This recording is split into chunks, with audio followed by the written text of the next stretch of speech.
नमस्कार दोस्तों, court marriage consultant के इस वीडियो में आपका स्वागत है। मैं हूं आपका अपना लॉयर हृदय कुमार। आज हमारे सामने ये दोनों कपल बैठे हैं। इनकी मैरिज हर्षित और शिवानी, इनकी मैरिज जो हमने कराई है वो 31/8/2022 यानी 2 दिन आपकी मैरिज को हो चुके हैं। तो आज ये एक समस्या में हैं और समस्या कुछ इस तरह की है कि इनके खिलाफ़ कुछ झूठे केस दर्ज करा दिए गए हैं। तो उसी के रिगार्डिंग आप इसलिए हमारे पास दोबारा से आए हैं कि उसमें हमें क्या करना है और हमारा क्या अगला स्टेप होना चाहिए, इसलिए आप मेरे पास आए हो। तो सबसे पहले मैं शिवानी आपसे जानूंगा, बेटा जब आप हमारे पास आए थे मैरिज कराने के लिए तो हमने आपसे क्या इंक्वायरी की थी, पूछा था कि मर्ज़ी से आए हो या क्या आपने बताया था, उसके बारे में बताओ। जी, मैं अपनी मर्जी से आई हूँ, ना मैं किसी के दबाव में आई ना कुछ आई, मेरी मर्जी है खुद की। मैंने 31 तारीख को आपसे पूछा था? जी पूछा था, बिल्कुल पूछा था, डॉक्यूमेंट भी आपके चेक किए थे? जी बिल्कुल। सबसे पहली बात, ये जो आज आप YouTube के लिए वीडियो शूट कर रहे हैं तो इसमें आपकी मर्जी है? जी बिल्कुल। आप डलवाना चाहते हैं इसको जी। पर? आप हर्षित आप भी बताओ, कहीं ऐसा ना हो खाली शिवानी की मर्जी हो आपकी ना हो। आपकी भी मर्जी है? हाँ जी सर। कोई दिक्कत नहीं है? नहीं, कोई दिक्कत नहीं है। मैं तो लड़कों से ही पूछ लेता हूँ कि लड़की दबाव में तो नहीं लाई है। नहीं सर, अपनी मर्जी से आए हैं। मैंने पूछा था आपसे? हाँ जी पूछा था। ठीक है, अब देखिए हम जो शिवानी से ये जानना चाहेंगे कि शिवानी क्या मामला है, आपको दोबारा क्यों आना पड़ा, उसके बारे में बताओ। जी, मुझे अपनी फैमिली के आना पड़ा क्योंकि मेरी फैमिली गोली मारने की धमकी दे रही। अच्छा, गोली धमकी दी गई कि हम गोली मार क्योंकि हम कोर्ट मैरिज के बाद उस दिन शामली जा रहे थे। देखिए, जब भी हम किसी कपल का मैरिज कराते हैं तो हमारी ये कोशिश होती है कि ज़्यादातर कपल डरे हुए होते हैं, अपनी फैमिली को इन्फॉर्म नहीं करना चाह रहे होते हैं, तो हम उन्हें ये राय देते हैं कि आप अपनी फैमिली को इन्फॉर्म करो, जिससे कि उन्हें पता लग जाए कि हमारा जहाँ भी बच्चा है वहाँ सुरक्षित है और वो अपनी मर्ज़ी से है।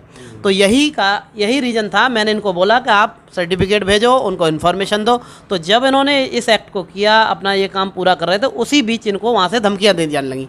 तो आपने बताया कि उसकी आपने रिकॉर्डिंग भी रखी हुई है। चलिए, बहुत अच्छी बात है, आप दोनों पढ़े लिखे हो तो उस चीज़ का आपको फ़ायदा उठाना चाहिए।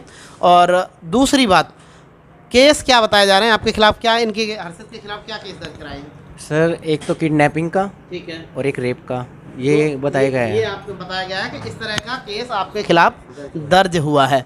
तो जब आप पहुँचे हैं तो सबसे पहला तो हमने ये प्रयास किया है कि जो भी संबंधित थाना है उनके SHO साहब के मोबाइल नंबर पर मैंने अपने यहाँ बिठा करके अभी इनको जो रजिस्ट्रार ऑफ मैरिज वाला जो गवर्नमेंट वाला सर्टिफिकेट है जो सक्षम अधिकारी से होता है, उस सर्टिफिकेट को उनको भिजवा दिया। आप भेज चुके हो, है ना? अच्छा, दूसरा आगे का आपको क्या करना है इसके बारे में बताता हूँ। देखिए, पुलिस में जब भी कोई कंप्लेंट होती है, समझना क्या, कोई भी कंप्लेंट हुई, आप सपोज़ करो मैंने झूठी जाके कोई कंप्लेंट करा दी, चाहे कंप्लेंट झूठी हो चाहे सच्ची हो। अब हमें पता है कि कंप्लेंट झूठी है, आपको पता है कंप्लेंट झूठी है, आपको भी पता है कंप्लेंट झूठी है, पर पुलिस आपके साथ नहीं, पुलिस आपसे मिली नहीं, तो पुलिस को नहीं पता कि क्या मामला है, तो पुलिस ने वो कंप्लेंट ले ली। अब पुलिस उसको इन्वेस्टिगेट जब तक नहीं कर लेगी तब तक वो ये नहीं कर सकती कि भाई निष्कर्ष पर पहुंच जाए। तो यही कारण है कि पुलिस आपको बुलाने का प्रयास कर रही है और पुलिस आपको ढूंढ रही है, तो थाने तो जाना पड़ेगा, ठीक है ना? शिवानी, मैं आपसे ये जानना चाह रहा हूँ कि जैसे आपने ये मैरिज का डिसीजन लिया जी, तो फैमिली भी कहीं ना कहीं मैरिज करा दी आपकी, आप दोनों ने आपस में फैमिली के खिलाफ जाके ये डिसीजन क्यों लिया, इसके बारे में थोड़ा बताइए, ये क्यों जरूरी था? सर पहले हम बहुत अच्छे फ्रेंड्स थे, हमारे बीच में ऐसा कुछ नहीं था। ठीक है। तो उसके बाद मतलब फैमिली को पता चल गया तो उन्हें फ्रेंड्स के बीच में भी बहुत प्रॉब्लम होने लगी कि उन्हें ये मतलब मंजूर नहीं था। फिर मैंने कह दिया, मैं रोक टोक होने लगी। फिर जैसे हमारी बातचीत होती रही तो फिर हमने सोचा कि हम दोनों एक दूसरे के लिए बेस्ट हैं। तो फिर हमने इसलिए डिसीजन लिया कोर्ट मैरिज करने का। ठीक है। अब जैसे आपकी फैमिली कह रही है भाई हम इस मैरिज को ख़त्म कराएंगे या कुछ उल्टा सीधा बोल रहे हैं, आप दोनों को साथ नहीं रहने देंगे, तो आपका क्या डिसीजन है इस समय, आप क्या चाहते हो? आप सर, हिंदू धर्म में कोई दूसरी शादी नहीं हो सकती जब तक लड़के लड़के की मर्जी ना हो, वो ख़त्म कोई नहीं कर सकता। वो डिसीजन अपने ऊपर है। जी जी, तो आप दोनों साथ ही रहना चाहते हो? जी बिल्कुल। चलिए ठीक है, देखिए मैं आगे का आपको ये समझा देता हूँ। मैंने बताया था आपको थाने जाना पड़ेगा, थाने में क्या प्रोसीजर होता है उसको भी थोड़ा सा बता देता हूँ। आप यदि गाइडेंस के लिए आए हो, थाने जब आप पहुँचोगे तो वहाँ पर जो भी इस केस के आपके इंचार्ज हैं वो आपके बयान लेंगे, जिन्हें 161 के बयान कहा जाता है। तो जो भी आप वहाँ बोलोगे उसको लिखित में दर्ज कर लिया जाएगा, आपके साइन करा लिए जाएंगे। उसके बाद आपसे पूछा जाएगा मेडिकल के लिए। तो मेडिकल, क्योंकि आपने जैसा मुझे आप बता रहे हो कि आपने अपनी मर्ज़ी से शादी की है, यहाँ कोई इस तरह का केस नहीं है, तो आप यदि चाहते हो वहाँ डॉक्टर से ये अपनी बात रखोगे कि मुझे मेडिकल कराने की ज़रूरत नहीं है, तो आपको मेडिकल नहीं होगा। ठीक, पहली चीज़। उसके बाद जब मजिस्ट्रेट साहब के पास आपको पेश किया जाएगा तो वहाँ फिर दोबारा से आपके बयान होंगे। ठीक है ना, क्योंकि पुलिस जो 161 के बयान लेती है उनकी कोई वैधानिक वैल्यू नहीं है जब तक मजिस्ट्रेट के सामने आपके बयान नहीं हो जाते। जैसे ही मजिस्ट्रेट के सामने आपके बयान हो जाएंगे वो रिकॉर्ड हो जाएंगे और वो एक वैल्यूएबल डॉक्यूमेंट बन जाएगा, उसका नकल भी आप बाद में अपना ले सकते हो। तो ये प्रोसीजर है, इसलिए आपको थाने जाना है, ठीक है ना।